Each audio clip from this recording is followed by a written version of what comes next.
Student, hello my dear student, कैसे हैं आप सभी अच्छे होंगे। आई होप, मैं आशा करता हूँ सभी लोग तैयारी कर रहे होंगे। तो जैसा कि आप सभी लोग जानते हैं, जो हम लोग का इंडियन इकोनॉमी वाला जो सीरीज चल रहा था बेसिक इन्फॉर्मेशन वन लाइनर के साथ, तो वो आज इसका छठा टॉपिक है मुद्रास्फीति और मौद्रिक नीति, जिसको इंग्लिश में बोलते हैं influencer and monetary policy.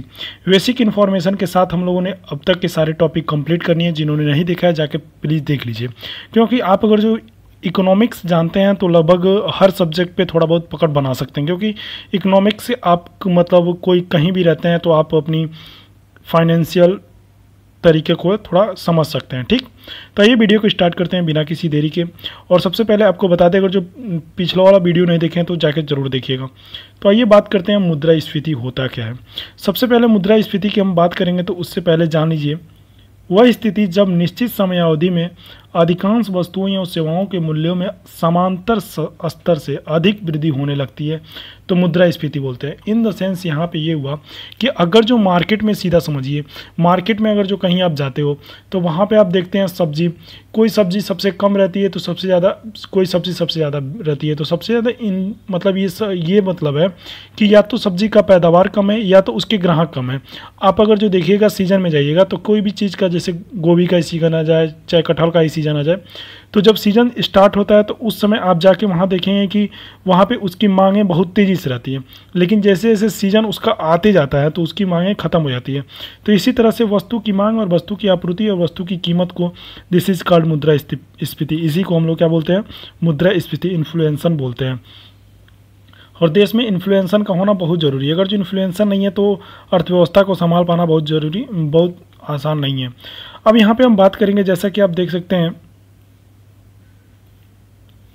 Bharat में मुद्रास्फीति दर को माप किस आधार पर की जाती है। तो उपभोक्ता के मूल्य सूचकांक, थोक मूल्य सूचकांक तथा श्रमिक जीवन और निर्वाह सूचकांक के आधार पर किया जाता है मुद्रास्फीति का। ठीक है, और यहाँ पे नेक्स्ट पॉइंट की बात करेंगे, औद्योगिक कर्मकारों के लिए उपभोक्ता कीमत सूचकांक जो होता है, consumer price index for industrial workers, कौन जारी करता है, तो वो करता है श्रम ब्यूरो, उसको जारी करते हैं। ठीक है, अब हम बात करेंगे नेक्स्ट टॉपिक की। तो यहाँ पे आप देखेंगे, आपको यहाँ पे देगा नेक्स्ट पॉइंट क्या कह रहा है, औद्योगिक उत्पादन सूचकांक, जिसको हम इंडस्ट्रियल प्रोडक्शन इंडेक्स के आधार वर्ष कब मानते हैं, तो 2011-12 को हम लोग मानते हैं कि भारत में इंडस्ट्रियल की थोड़ा बढ़ावा ज़्यादा हुआ था। मुद्रास्फीति के कारण अर्थव्यवस्था में क्या परिवर्तन आता है, तो मुद्रास्फीति के कारण आपका आता है वस्तुओं में मूल्यों में वृद्धि और मुद्रा के मूल्यों में कमी आती है। ठीक है, तो इस तरह से आप समझ लीजिएगा। नेक्स्ट पॉइंट की बात करेंगे ना, फ्लिक्स वर्क की क्या दर्शाता है, तो मुद्रास्फीति और बेरोजगारी के दर के मध्य का संबंध दर्शाता है फ्लिक्स वर्क, इसे हम लोग कहते हैं। नेक्स्ट पॉइंट की बात करेंगे, पेशेंस बनाए रखिए, आप सिर्फ सुन लीजिए, आपको बस सुनना है। सुनने के बाद आप देखिएगा कि आपके अंदर जरूर कुछ ना कुछ परिवर्तन होता जा रहा है, क्योंकि अगर जो कोई भी चीज़ अगर जो सोचे आप 1 मिनट के अंदर समझ में आ जाए तो वो नहीं आ सकती है। अप्रैल 2014 से पहले थोक मूल्य सूचकांक भारतीय रिजर्व बैंक के द्वारा मौद्रिक नीति का निर्धारक माना जाता था, लेकिन जब उर्जित पटेल जी अध्यक्ष बने थे तो उनकी जो एक समिति सिफारिश की थी, उसके पश्चात हम लोग के उपभोक्ता मूल्य सूचकांक CPI इसको कहते हैं, दिया गया है। नेक्स्ट पॉइंट की बात करेंगे, वाणिज्य बैंक, कमर्शियल बैंक सरकार के किस माध्यम से उधार देता है, तो वो देता है संविधिक तरलता अनुपात के द्वारा इसको देते हैं। नेक्स्ट पॉइंट की बात करेंगे, भारत में व्यापारिक बैंकों को देनदारियों में सबसे महत्वपूर्ण आसन क्या है, समयावधि की, मतलब फिक्स, मतलब डिपॉजिट होती है उसकी। ठीक है, यहाँ पे कुछ प्राथमिक वस्तुएं, द्वितीयक वस्तुएं, और इधर इसको थोड़ा आप देख लीजिएगा, जल्दी इसको कंप्लीट कर लीजिएगा थोड़ी। ठीक है ना, नेक्स्ट पॉइंट की यहाँ पे बात करते हैं हम। जैसे आप यहाँ पे देखेंगे कुछ टॉपिक और दिए, जैसे वह स्थिति जब मुद्रास्फीति, इन्फ्लुएंसन जो होता है, मुद्रा संकुचन की अवस्था के साथ साथ उपस्थित हो तो उसे क्या कहते हैं, उसके हम कहते हैं सिक्यूफिलेरेशन कहते हैं। ठीक है, नेक्स्ट पॉइंट की बात करते हैं, मुद्रास्फीति एवं मंदी की एक साथ उपस्थिति क्या दर्शाती है, गतिहीन स्फीति को दर्शाती है। गतिहीन स्फीति मतलब कि आपको, मतलब इकोनॉमिक्स में जो होगा उसको हम लोग इन्फ्लुएंसन के तरीके जानते हैं, जिसको हम लोग कहेंगे गतिहीन, मतलब उसकी मतलब कार्य सीमा क्या हो गई है, कम हो गई है या रुक गई है, आप बोल सकते हैं आसान भाषा में। यहाँ पे देखेंगे, ऋण की समस्याओं में परिवर्तन करना शाखा नियंत्रण किस रीति का प्रयोग करता, मतलब संभव करता है, तो गुणात्मक शाखा का नियंत्रण करने में संभव होता है। नेक्स्ट पॉइंट की बात करेंगे, अवस्थिति के कारण बाजार में क्या प्रभाव पड़ता है? तो वस्तुओं की सेवाओं में सामान्य कीमत के स्तर पर सतत गिरावट होता है। ठीक है, नेक्स्ट पॉइंट की बात करेंगे, इसको थोड़ा ध्यान से समझिएगा क्योंकि ये थोड़ा बड़ा पॉइंट है। यहाँ पे आप देखेंगे भारत सरकार द्वारा प्रत्येक 5 वर्ष में एक बार मुद्रास्फीति का लक्ष्य निर्धारित करने के लिए प्रावधान किया गया है और इस लक्ष्य के तहत 5 अगस्त 2016 से 31 मार्च 2021 तक की अवधि के लिए 4% उपभोक्ताओं के मूल्य सूचकांक का निर्धारित किया गया है, जिसमें +-2% अधिक और अधिकतम 6% और न्यूनतम 2% उतार चढ़ाव हो सकता है। मुद्रास्फीति के लक्ष्य को भारतीय रिजर्व बैंक में अधिनियम 1934 के अंतर्गत 1 अप्रैल 2021 से 31 मार्च 2026 तक की अवधि के लिए पिछले 5 वर्षों के लिए समान स्तर पर रखा गया है। तो इस तरह से हमारी भारत सरकार की जो नीति है उसको बताया गया है, इसको आप थोड़ा ध्यान से देख लीजिएगा। नेक्स्ट पॉइंट की बात करते हैं। यहाँ पे जैसे आप यहाँ पे देखेंगे कि अस्थायी मुद्रास्फीति जो होती है उसकी गणना शामिल नहीं किया जाता है, वो किया जाता है खाद्य पदार्थ और ईंधन के घटकों पे। ईंधन की इन द सेंस में पेट्रोल, डीजल, ये वगैरह, कोयला वगैरह देखते हैं, और खाद्य पदार्थ के मतलब चावल, आटा, गेहूं के रूप में इसको मुद्रास्फीति के रूप में थोड़ा कम गणना की जाती है। मौद्रिक नीतियों में समीक्षा कितने अंतराल में प्रत्येक की जा सकती है? तो प्रत्येक 2 माह के अंतराल में की जा सकती है। जैसे यहाँ पे नेक्स्ट पॉइंट देखिए, नगद आरक्षित अनुपात जो होता है और खुला बाजार कार्रवाई जो होता है ओपन सादा, उसको हम लोग क्या बोलते हैं? मौद्रिक नीति बोलते हैं। नेक्स्ट पॉइंट की यहाँ पे बात करेंगे, जैसा कि आप यहाँ पे देख सकते हैं, मौद्रिक नीति जो होती है मॉनेटरी पॉलिसी का निर्माण भारत में किसके द्वारा किया जाता है? तो वो भारतीय रिजर्व बैंक के द्वारा, RBI के द्वारा किया जाता है। रेपो रेट दर क्या होता है? इसके नियमन के बारे में आप बहुत ज़्यादा सुने होंगे। तो भारतीय रिजर्व बैंक के द्वारा एक निर्धारित समय सीमा होती है, उसी को हम लोग रेपो रेट दर बोलते हैं। भारतीय रिजर्व बैंक के पास विभिन्न व्यावसायिक बैंकों को कुल जमा आरक्षित राशि निर्धारित भाग क्या कहलाता है? तो नगद आरक्षित अनुपात कहलाता है, CRR कहलाता है। नेक्स्ट पॉइंट की बात करेंगे, यहाँ पे जैसे दिया है, जब भारतीय रिजर्व बैंक में नगद आरक्षित अनुपात की वृद्धि की घोषणा करता है तो इसका तात्पर्य क्या है? वाणिज्य और बैंकों के पास उधार देने की मौद्रिक मुद्रा में कमी होगी। ठीक है, अगर जो बैंक नगद आरक्षित की बात करें तब। नेक्स्ट पॉइंट की यहाँ पे बात करें, राज्य में भविष्य निधि में स्टेट प्रोविडेंट फंड के अंतर्गत सरकार जो प्राप्त मुद्रा किसी कोष में जमा किया जाता है उसको क्या बोलते हैं? सार्वजनिक लेखा निधि हम लोग उसको बोलते हैं। नेक्स्ट पॉइंट की बात करेंगे, भारत में मुद्रास्फीति मापन की सबसे लोकप्रिय माप क्या है?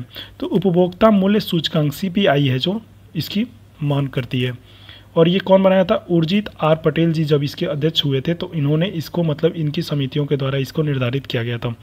नेक्स्ट पॉइंट की बात करेंगे, यदि किसी अर्थव्यवस्था में वस्तुओं और सेवाओं की मांग की अपेक्षा आपूर्ति अधिक हो जाए तो इन कीमतों की गिरावट आदि को मुद्रा सूचकांक कहते हैं हम लोग। ठीक है, नेक्स्ट पॉइंट की बात करेंगे, ऑपरेशन ट्विस्ट। ऑपरेशन ट्विस्ट किसके द्वारा प्रारंभ किया जाता है? तो वो किया गया है रिजर्व बैंक के द्वारा किया गया है। नेक्स्ट पॉइंट की यहाँ पे बात करेंगे, जैसे कि अनुसूचित वाणिज्य बैंक किसानों के ग्राहकों को जिस दर से ऋण देता है वह क्या कहलाता है? आधार दर, उसको हम लोग बेस रेट बोलते हैं। नेक्स्ट पॉइंट की बात करेंगे, उपभोक्ता मूल्य सूचकांक की गणना किस आधार पर की जाती है? तो वस्तुओं या सेवाओं दोनों की कीमतों के आधार पर किया जाता है। नेक्स्ट पॉइंट की यहाँ पे बात करेंगे, जैसे भारत में कर्मचारियों के महंगाई भत्ते का निर्धारण का आधार क्या होता है? उपभोक्ता कीमत सूचकांक, जिसको हम लोग CPI, इसको कौन सी समिति बताई थी? कौन सी समिति ने बनाया था CPI को? जिसको तो वो बनाए थे उर्जित R पटेल जी के द्वारा। उपभोक्ता मूल्य सूचकांक किसके द्वारा संकलित किया जाता है? तो वो किया जाता है केंद्रीय सांख्यिकी संगठन CSO के द्वारा इसको कंप्लीट किया जाता है। ठीक है, नेक्स्ट पॉइंट की यहाँ पे बात करेंगे, जैसे यहाँ दिया है, किसी समिति की अनुशंसा पर थोक मूल्य सूचकांक जो होता है उसका आधार वर्ष 2004-05 में बदलकर 2011-12 किया गया था, तो इसको हम लोग सौमित्र चौधरी समिति इसको हम लोग बोलते हैं।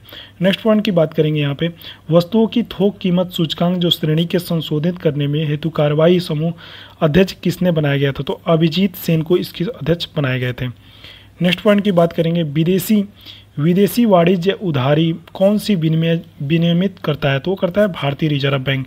सिर्फ आप सुनते जाइए और ऐसा नहीं सोचिए कि इसमें आपको कंप्लीटेशन नहीं मिलेगा।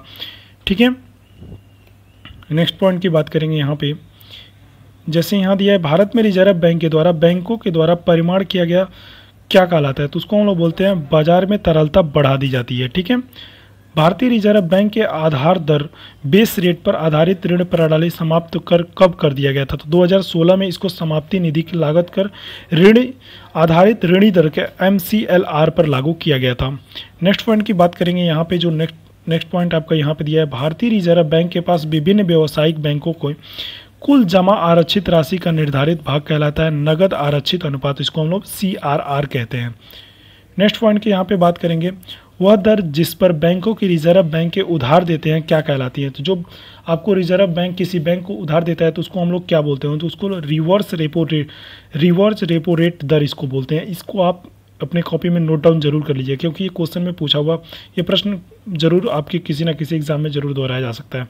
बैंकों में अपने रोकड़ शेष और कुल परिसंपत्ति के मध्य एक निश्चित अनुपात का रखना पड़ता है, उसे क्या कहते हैं? उसको हम लोग कहते हैं संविधिक तरलता अनुपात, उसको हम लोग बोलते हैं। नेक्स्ट पॉइंट की बात करेंगे, वित्तीय क्षेत्र सुधार में नरसिम्हा समिति का क्या सुझाव दिया था? तो उन्होंने सुझाव दिया, नरसिम्हा समिति का जो सुझाव था, संविधिक तरलता अनुपात SLR को नगद आरक्षित को CRR कम करने के लिए बात किया गया था। भारतीय रिजर्व बैंक के द्वारा CRR में वृद्धि पर क्या प्रभाव पड़ता है? तो मौद्रिक तरलता में कमी आती है। मौद्रिक तरलता का अभी वहाँ पे अर्थ आपको बताया था, जरूर कमेंट बॉक्स में पिन करिएगा। मौद्रिक नीति समिति का अध्यक्ष कौन होता है? तो वो होता है रिजर्व बैंक के गवर्नर होते हैं। जो भी आप ये भी बताइए कि इस समय के प्रेजेंट टाइम में रिजर्व बैंक के गवर्नर कौन है। नेक्स्ट पॉइंट की बात करेंगे यहाँ पे, जैसे मौद्रिक नीति MPC के 6 सदस्यों में से 3 सदस्य RBI का प्रतिनिधित्व करते हैं, बाकी अन्य 3 सदस्य जो होती है वो केंद्र सरकार के द्वारा नियुक्ति की जाती है। मतलब यहाँ पे सीधा सा आप ये समझिए कि अगर जो मौद्रिक नीति का कोई 6 सदस्य है तो वो 3 सदस्य RBI के होंगे। ठीक, RBI मतलब एक सरकारी संस्था है जो बैंकों को देखती है, तो RBI के होंगे और 3 जो होंगे केंद्र सरकार जिनकी भी होगी वो चलाएंगे वहाँ पे। ठीक, अब यहाँ पे लास्ट पॉइंट की बात करते हैं, वे ऋण जिसके द्वारा ब्याज दर में परिवर्तनशील होती है उन्हें हम क्या बोलते हैं? उसको हम लोग फ्लोटिंग दर ऋण बोलते हैं, जो फ्लोटिंग रेट लोन्स उसको बोलते हैं। ठीक है, इसको भी थोड़ा आप देख लीजिएगा। और ये आपका मुद्रास्फीति सूचकांक का बारे में जो बताया गया है, तो इसको आप थोड़ा देख लीजिएगा। निर्यात आयात में क्या हानि होती है, उपभोक्ता ऋण सार्वजनिक। ठीक, आई होप आपको ये वीडियो पसंद आई होगी, और जो चैनल पर नए थे चैनल को सब्सक्राइब करिएगा और अपने दोस्तों के पास जरूर शेयर करिएगा। आई होप आपको ये वीडियो बहुत अच्छी लगी होगी। Thank you so much.